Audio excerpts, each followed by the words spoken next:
3 years and 30 pounds ago, I started Talk to Me Tuesday. Welcome guys, it's Talk to Me Tuesday, April 3rd, 2012, April 2009. I did my first vlog. I have a lot of online acquaintances and I figured, you know, what the heck, most of the time we communicated through text and I thought it would be really fun to just talk to people. I was incredibly nervous. I had a webcam and that's pretty much it. And I talked for about a minute and had a great response, a fantastic response from both people that I regularly communicated with and people that just read my blog that had never even talked to me before. So I had a great response and I decided to do it again. And the next time I did it, I talked about freezer paper and I talked about how you could use it for stencils and other things, and had another great response. And it sort of occurred to me that I really liked talking to you guys. I really liked being able to say, hey, how's it going? What are you doing? This is what I'm making, and to do a little show and tell. So within like 3 days of that very first video that I did, I threw out there the idea of Talk to Me Tuesday. And the only reason it's a Tuesday, and this question's for Terry, I recorded on Tuesday first, and I like doing things on a schedule, and I'm a fan of alliteration, so it became Talk to Me Tuesday. And the idea behind Talk to Me Tuesday since that very first week has been I talk to you and you talk to me, and that's the whole thing. Just crafts and show and tell, and we talk to each other. Over the years we have done challenges, we have done swaps, we've done all kinds of fun stuff, and hopefully we will continue to do that. And for those of you that don't know, I own SewHook.com, which used to be SewHook.org. When I first started, my website was a .org, and when I went into business for myself, I changed it to a .com just because it seemed more appropriate. So, SewHook.com, and I also run Fandom and Stitches, which will be a year old in May. And Fandom and Stitches is a multi-fandom website for quilt patterns, and I'm trying to start incorporating embroidery patterns and cross-stitch patterns and other patterns that can be used in quilting that aren't necessarily quilt blocks. So we're expanding and growing, and that's what I talk about on Talk to Me Tuesday. I talk about my stuff. I also teach paper piecing classes, so I talk about that. Interestingly enough, I announced in April of 2009, the month that I started Talk to Me Tuesday, that I would be teaching my first live paper piecing class. So I've also been teaching for 3 years, so that's pretty cool and exciting too. I've taught a lot of paper piecing classes since then. Converted quite a few people who were terrified of paper piecing or had a bad experience paper piecing in a class with someone who wasn't quite as laid back and calm as I tend to be. So it's been a busy 3 years. Thank you guys for sticking with me. I can't believe you're still here. Okay, so I have a couple more questions that people wanted to know. I did throw out the, if you have a question, this would be a great video to answer it in, so here we go. Terry, I think your questions have been answered, which were what inspired me to start Talk to Me Tuesday, and that is just talking to my friends, and why Talk to Me Tuesday and not Wednesday, Thursday, Friday, etc. It just happened to start on a Tuesday. Ophagen DNA injections are not currently available, but I do recommend high volumes of coffee and surrounding yourself by creative people, which is pretty much what inspires me to create and be so busy and do all the things that I do. Your feedback keeps me going, it keeps me inspired. And I also have an insanely supportive family. My husband is incredibly supportive of my work, and my kids are inspiring and have always been cheerleaders, and that makes all the difference in the world. So if you're inspired by the people around you and you have supportive friends and family, that's pretty much all I need. That and coffee. And that's what keeps me going. That's how I'm so busy all the time. Robin would like to know about my letter from Jk Rowling. Several years ago, 2006 to 2007, I worked in the craft section of the Leaky Cauldron, and I was what was called a crafty witch. As part of a group of other crafty people, sent a gift to Jk Rowling. Several of us got together and we each made her something, and we sent it in a big care package.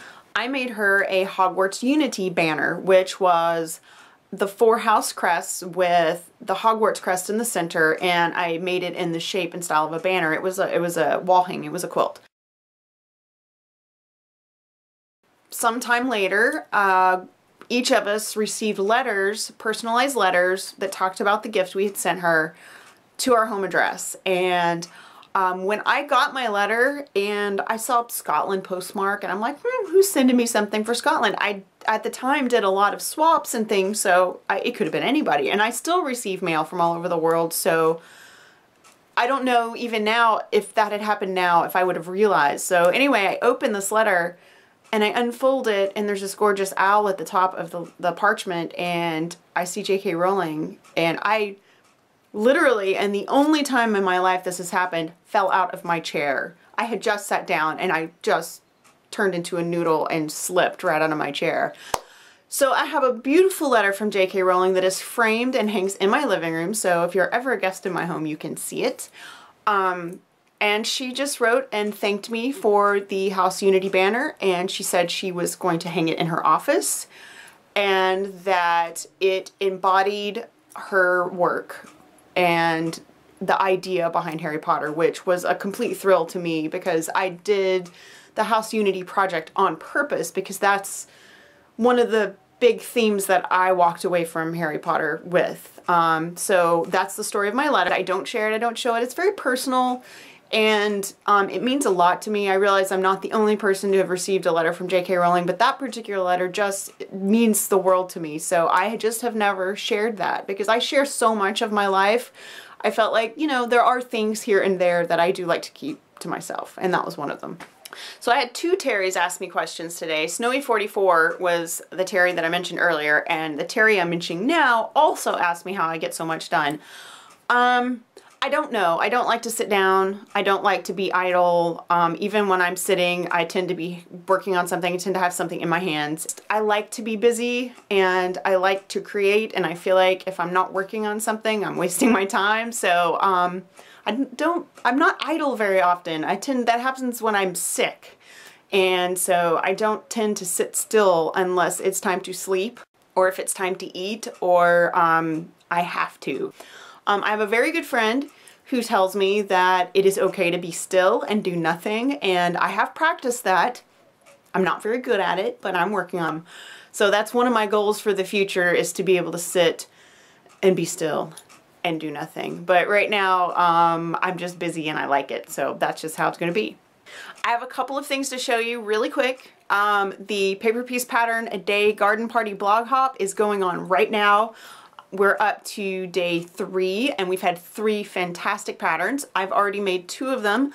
I plan on making all the patterns eventually. I don't know if I'll get them all done this month, but I will make as many this month as I can. I have other things going on as well. The first block was designed by Soma, and this is the pattern called Music Notes.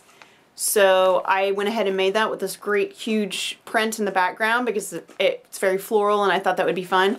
I'm challenging myself to only use stuff from my stash, as many scraps as possible, and I'm going to try to carry one fabric from, like, so if I work on block 1, there will be one fabric from block 1 that's in block 2, and there will be one fabric from block 2 that's in block 3. So I'm still working on that. Maybe I'll be successful, I don't know, but so far so good. This is block 2. This was designed by Jennifer from All Things Belle, and this is called Summer Sweetness. It is a teacup full of roses. So my purple fabric here is the fabric I carried from block 1. Today's pattern is by our very own Alia7, so make sure you go check it out. You can find links to every single blog hop post on sewhook.com. Just click on the blog hop banner and it will show you all of the blog hop posts, and they're in order by number so you can tell exactly which one you're looking at. You go to the blog hop post and it will have a link to the post that has the free pattern download. Every pattern is free.